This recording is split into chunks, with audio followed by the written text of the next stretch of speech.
Yeah, here we go. It's April 25th, 2020. What is his name now? This is my ex-state. Governor McBlackface Clanrobe, who is still, I think, in office. I cannot believe he's still in office. Holy moly. You know, if this guy had an R next to his name, he would be on a remote island somewhere and not allowed back into the country. But because he's a Democrat, he's okay. I don't get it. I think that phase one will be a 2-year affair. Fact check true. He was right. I posted this saying like this guy's out of his tree, but I mean, how can phase one be a 2-year affair? What kind of morons would stretch out something that shouldn't even be a week?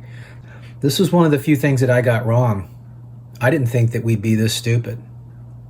And back to April 25th, 2020 again. This is where we started being a little aware of the potential supply chain disruptions.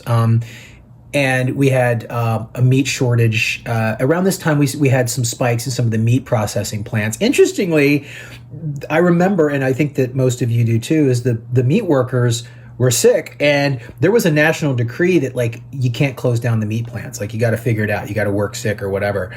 And I think a lot of us, even Team Reality, were holding our breath because, I mean, again, look, here's something very important to point out. The millions of Americans on Team Reality, on my side, the ones who know that we overreacted and we continue to overreact, it's important to be honest about what our position is. And it was never that this thing was completely harmless, right? And that is it continues to be a very dishonest form of argument from the authoritarian team lockdown, honestly, the people who are freaking out, and also sort of accusing us of wanting to let it rip and all this sort of zero sum stuff. It was odd. Again, I don't have discussions with people like that. I don't argue like that because I try to be an honest broker. But my point is that even we were holding our breath a little bit here because, on the one hand, this was an obvious example of the kind of supply chain disruptions that we had been ringing the bell about, right? Like you cannot lock down the economy like this and just go, we're going to be great. No, we're all connected, ironically, through the economy. And it touches all of us. And this not only touches us economically, it touches us like nutritionally. Like we need this. Never mind. I got so many comments about, you should be a vegetarian.